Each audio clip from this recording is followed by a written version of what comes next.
한여동 장현동 출신 박수훈 의원입니다. 먼저 본 의원에게 5분 자유 발언의 기회를 주신 평소 존경하는 문명호 부장님과 정계동 부장님을 비롯한 선배 동료의원 여러분께 진심으로 감사의 말씀을 드립니다. 아울러 밤낮을 가리지 않고 지지피해 복구에 최선을 다하고 계시는 이강동 시장님을 비롯한 2천여 공직자 여러분께도 감사와 격려의 말씀을 드립니다. 또한 이 자리를 빌어 지금도 지진피해로 고통받고 있는 이재민 여러분께도 심심한 위로와 격려의 말씀을 드립니다.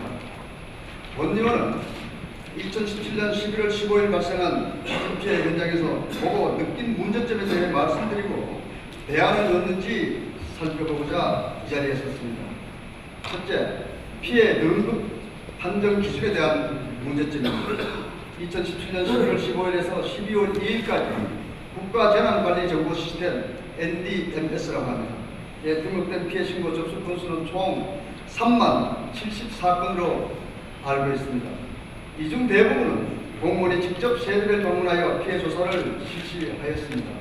그러나 등급 확정은 피해 신고 접수 시 제출한 사진으로 판단하였고, 이러한 방법은 아시다시피 촬영 시 각도, 거리, 축소, 확대 등 촬영 방법에 따라 같은 피해라도 상당한 차이가 날 수 있으며, 또한 표준 매뉴얼이 없다 보니 판단 등급 기준도 일률적이지 않았습니다.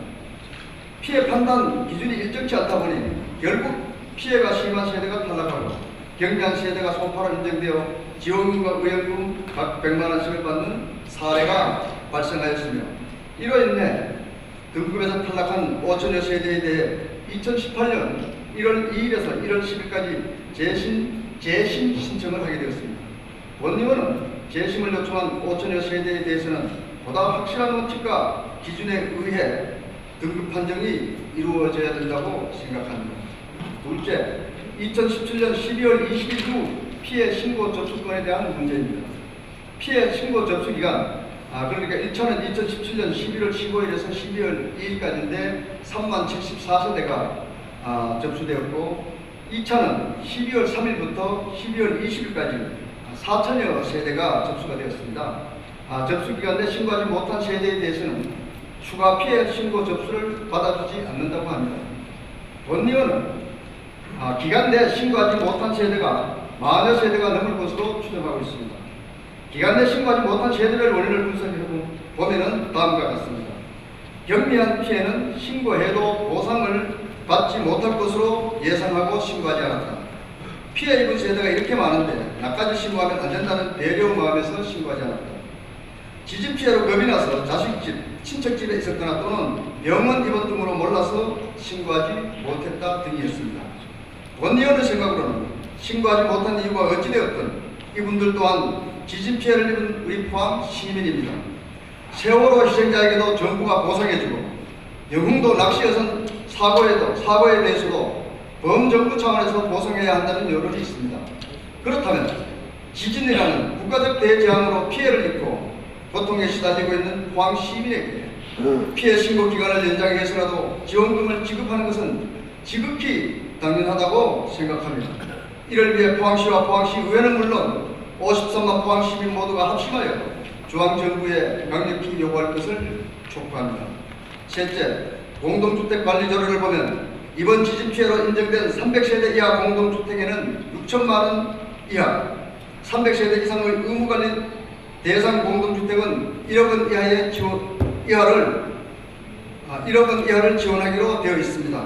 그러나 문제는 2017년 11월 15일 지진으로 피해를 입은 공동주택이 단전, 단수, 옥상과 외벽 빈을 등으로 긴급히 보수하지 않으면 생활할 수 없어 자부담으로 보수와 수리를 하였으나 공동주택관리조례는 이미 보수나 수리한 세대는 지원이 불가능한 것으로 되어 있습니다. 따라서 본 의원은 조례를 개정해서라도 반드시 지원이 되어야 된다고 생각합니다. 넷째, 재난피해 지역 주거 복지 실현을 위한 도시재생 뉴딜 정책의 목적은 재난으로 인한 지역의 공동화 현상 방지와 지역 주민의 삶의 질 향상, 그리고 지역 경제 활성화 차원이라고 생각합니다. 그러나 870억 원의 예산으로 추진하고 있는 도시재생 뉴딜 사업에 대한 계획서를 보면 일부 지역에 국한되어 추진하고 있는 듯하다는 생각이 듭니다. 원리원의 지역구인 반여동 역시 이번 지진으로 상당한 피해를 입었으며 이로 인한 지역 상권이 붕괴되고 도시 기능이 마비될 정도의 공동화 현상이 심각해지고 있습니다. 따라서 원리원은 반여동을 비롯한 지진 피해를 입은 인근 지역도 경제 활성화와 지역민의 삶의 질 향상을 위해 반드시 도시재생 누질 사업에 포함시켜 추진해야 한다고 생각합니다. 이상으로 열거한 부분에 대해 포항시와 중앙정부의 책임있는 대책을 강구할 것을 촉구합니다. 국난사 양상이라는 말이 있습니다. 나라가 어려울 때일수록 얻은 재산이 생각난다는 내용입니다. 지금 포항은 경제적으로 사회적으로 상당히 어렵습니다. 이럴 때 어려움을 헤쳐나갈 지혜로운 공직자가 필요하지 않을까 생각합니다. 지금까지 원의원의 자원자의 발언을 결정해 주신 시민 여러분과 언론사 여러분 그리고 언론들에게 진심으로 감사드립니다. 원의원의 공직자의 발언을